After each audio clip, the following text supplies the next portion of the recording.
ఓం నమో వెంకటేశాయ. ఓం శ్రీ గోమాత తల్లి నమ. ఓం శ్రీ మహాలక్ష్మీ గణపతి నమ. నమో వెంకటేశాయ నమ. ఈరోజు మనము పూజాదులలో భార్య భర్త ఎవరు పూజ చేయడం, ఇంటి యందు దీపారాధన చేయడం శ్రేయస్కరం అని చాలా మంది అడుగుతున్నారు. వారి కోసం మేము ఈ వీడియో చేయడం అనేది జరుగుతుంది. మరి ముఖ్యంగా ప్రతి ఒక్కరూ తెలుసుకోవాల్సినటువంటి విషయం ఏమిటి అంటే, భర్త చేస్తే చాలా ఫలితాలు ఉంటాయి స్వామి అని చాలా మంది అడుగుతున్నారు. భర్త ఇంటి యందు పూజాదులను నిర్వహించుకుంటాడు. పూజ గదిని చక్కగా శుభ్రం చేసుకొని దీపారాధన చేస్తే చాలా ఫలితాలు ఉంటాయా గురుగారు అని అడుగుతున్నారు.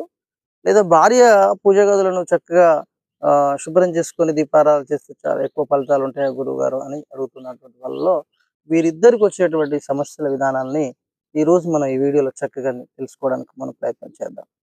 గృహలక్ష్మి అనేది స్త్రీకి మాత్రమే మనం సూచించడం జరిగింది. గృహలక్ష్మి అని. ఈ గృహలక్ష్మిలో దీపారాధనలో వచ్చినటువంటి ఈ రెండిటిలో వేరు చేసే సమస్యకు మనం తీసుకోవాల్సింది ఏంటంటే, మరీ ముఖ్యంగా గృహంలో దీపారాధన చేయడం అనేది మొదటగా స్త్రీయే చేసుకోవాలని. ఇది 100కి 100% అక్కడి నుంచి వచ్చినటువంటి పాయింట్స్. అది ఎప్పుడు చేయాలి స్త్రీ పర్పస్ అంటే, తను పెళ్లి కానటువంటి స్త్రీలు, పెళ్లి కానటువంటి పురుషులు దీపారాధనలు, గుళ్ళు గోపురాలకు వెళ్ళడం, అక్కడ పూజలు నిర్వహించడం ఇది ఒక రకమైనటువంటి విధానంగా గోచరిస్తుంది. కానీ వాస్తవంగా చెప్పడం విధానం ఏమిటి అంటే, ఈ అంటే పెళ్లి అయినటువంటి స్త్రీ పురుషులు ఇద్దరిలో ఇరువురు పూజాదులు నిర్వహించుకోవాలి. అంత టైం కేటాయించుకోవాల్సిన అవకాశాన్ని మీరే తెలుసుకోవాలి. మార్నింగ్ ఉదయ కాలంలో మీరు పూజ చేసుకున్నట్లయితే చేయొచ్చు. మధ్యాహ్న కాలము అంటే 12:30 నుంచి 1:30 ఆ 2 ప్రాంతాల్లో కూడా చేసుకోవచ్చు.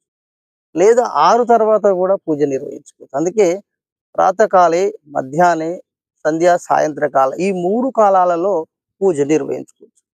అంటే మనకు ఉదయం కాలంలో పూజ చేయడం, నిర్వహించుకోవడం దేనికి మంచిది అంటే, మన శరీర సౌష్ఠకానికి చాలా మంచిది కాబట్టి 6 లోపు 7 లోపు పూజ విధానం నిర్వహించుకోవడం అంటుంది. బ్రహ్మీ ముహూర్తంలో 3:45 నుండి 5:45 మధ్య కాలంలో నిర్వహించుకోవాల్సినటువంటి పూజ విధానాలు వాస్తవంగా చేసుకోవచ్చు. కానీ అప్పుడు మనకు అలాంటి పూజలు నిర్వహించుకోవాల్సిన అలాంటి సమయం మనకు ఉండదు. ఎందుకంటే గృహంలో స్త్రీలకు అనేక రకాల పనులు ఉంటాయి. పురుషులు అనేవాళ్ళు ఏంటంటే వాళ్ళు రాత్రి వేళలా ఏదో ఒక పనులు చేసి వచ్చి అలసిపోయి ఉంటారు. కానీ ఇక్కడ మేము చెప్పే సూచనలు ఏమిటి అంటే, మన శరీరానికి ఒక అమృతం లాంటి ఇచ్చేటువంటిది ఏంటంటే 3:45 నుండి 5:45 మధ్య కాలంలో నిద్ర అనేది మేలుకోవడం చాలా మంచిది. మేలుకొని ఇరువురు కలిసి ఒక 6:30, 7 గంటల ప్రాంతంలో తలస్నానాదులు చేసి నిర్వహించుకొని ఇరువురు కలిసి పూజ గదులను శుభ్రం చేసుకొని దీపారాధన చేసుకుంటే ఆ ఇంటి యందు భార్య భర్తల విధానంలో ఏ సమస్య అనేది ఉండదు. ఒకరు దీపాదులను కడగడం, పాత్రలు కడగడం, అక్కడ సంబంధించిన పూజకు సంబంధించిన అన్ని శుభ్రం చేసుకోవడం, దీపారాధన చేసుకోవడం వల్ల ఎలాంటి సమస్య భార్యాభర్తలు అండర్స్టాండింగ్‌గా ముందుకు వెళ్ళిపోవడం అనేది ఒక పూజ కాంచెనే స్టార్ట్ అవుతుంది. అందుకే మన సనాతన హిందూ ధర్మంలో కూడా ఇరువురు కలిసి చేసినటువంటి పూజయే ముందుకెళ్తుందని, మనకు రామాయణ కాలంలో రాముడు, సీత చేసినటువంటి పూజ విధానమే చక్కగా ముందుకెళ్ళిందని మనం చెప్పుకోవడం జరుగుతుంది.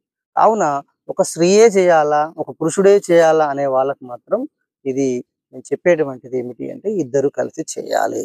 అలా వీలు కాకపోతే ఎట్లా గురువుగారు అనే వారి కోసం, ఒకవేళ స్త్రీయే ఇంటికాడ గృహం విధానం ఉంటుంది కాబట్టి ఆమె చేసుకోవాలనుకుంటే మాత్రం పురుషుడు సంబంధించినటువంటి అంటే భర్తకు సంబంధించినటువంటి షర్ట్ కానీ, టవల్ కానీ ఏదైనా ఆమె స్త్రీ యొక్క దగ్గర ఉంచుకొని తన భుజం మీద వేసుకొని ఆ దీపారాధన చేసుకోవడం వల్ల భర్తకు సంబంధించినటువంటి దోషాలను కూడా నివారించబడుతుంది. తనకు సంబంధించిన దోషాలు కూడా నివారించబడుతుంది. ఎందుకు అంటే, పెళ్లి కాకముందుకు నువ్వు ఎలా పూజలు చేసినా నడిచింది. కానీ పెళ్ళైనాక కూడా ఒకరు చేయడానికి ఇది శాస్త్రం అనేది చాలా మంది చెప్తుంటారు. పురుషుడే చేయాలి అని అంటారు. అది చాలా మంది కొంతమంది చెప్తున్నారు పెద్దలు, మంచి మంచి సిద్ధాంతులైన అనుభవజ్ఞులైనటువంటి అయ్యగారు చెప్తున్నప్పుడు కానీ, నేను చెప్పినటువంటి విధానం ఏమిటి అంటే, ఇరువురు కలిసి చేయాలనేది శాస్త్రం. ఇరువురు కలిసి చేయలేనప్పుడు మాత్రం వారు ఎవరైనా వాళ్ళకి సంబంధించిన వస్త్రాలతోని చేసుకోవడము చాలా చాలా చాలా శ్రేయస్కరం. కావున ఇలాంటి విధానాల్లో మనం చేయడం మనకు సభ్య సమాజానికి విధానానికి పెళ్ళైనటువంటి ఆది దంపతులుగా పార్వతీ పరమేశ్వరులకు అలా ఎవరైతే ఆ ఇద్దరు కలిసి దీపారాధన చేసినట్లయితే ఆ పార్వతీ పరమేశ్వరుడు కూడా సంతోషంగా ఆ యొక్క పూజను స్వీకరిస్తారు. అందుకే పెళ్లి కానటువంటి వ్యక్తి దానం ఇచ్చినా కూడా ఎక్కువగా మోక్షం ఉండదు అని కూడా చెప్పడం జరుగుతుంది. కావున ఈ ఇరువురు కలిసి దీపారాధన ఇంట్లో చేసుకోవడం మంచిది. అలా వీలు కాకపోయినట్లయితే స్త్రీ తన పురుషునికి సంబంధించినటువంటి భర్తకు సంబంధించినటువంటి షర్ట్ గాని టవల్ గాని వేసుకోవడం చాలా వరకు శ్రేయస్కరంగా చెప్పడం జరుగుతుంది. ఇది మీరు తెలుసుకోవాల్సినటువంటి మరీ ముఖ్యమైనటువంటి విషయాలు. వీటితో పాటుగా ఈ యొక్క విషయాలను మీరు ఈ వీడియోలో చాలా వరకు తెలుసుకున్నారని అనుకుంటున్నాము.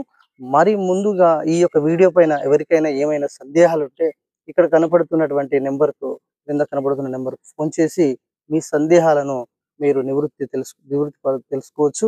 అటు తర్వాత ఇంకేమైనా సంబంధించినటువంటి విషయాల గురించైనా చెప్పుకోవచ్చు. కావున ఈ ఛానల్‌ని వీక్షిస్తున్న ప్రతి ఒక్కరికి ధన్యవాదాలు తెలుపుతూ చాలామంది మా ఛానల్‌ను చాలా కొన్ని వేల లక్షల మంది కూడా ఆదరిస్తున్నారు. వారందరికీ ప్రత్యేకమైన ధన్యవాదాలు తెలుపుతూ మా దగ్గర ఉన్నటువంటి అంటే సనాతన హిందూ ధర్మ శాస్త్రం జ్యోతిష్యాదులను మేము యొక్క కొంతవరకు వాటిని అనుభవ విధానంగా కొన్ని కొన్ని శాస్త్ర విధానంగా పరిశీలనగా అధ్యయనం చేసినవి కొన్ని వీటన్నిటిని మీకు నేను తెలపడానికి ఆ స్వామివారి యొక్క కృపా కరుణ కటాక్షాలు మా పైన ఉంటే మీకు తెలపడానికి మీకు ఆ స్వామివారి యొక్క సేవ విధానంగా ఇది కూడా సేవే అనుకుంటూ మేము తెలుపుతున్నాం. కాబట్టి ఇవన్నీ మేము మీకు కొంతమందికి తెలిసినా కొన్ని తెలియకపోయినా మేము తెలపడానికి ముందంజలో వెళ్తున్నాం. కావున మీరు ఈ యొక్క ఛానల్‌ని సబ్స్క్రైబ్ చేయండి, షేర్ చేయండి, కామెంట్ చేయండి. ధన్యవాదాలండి.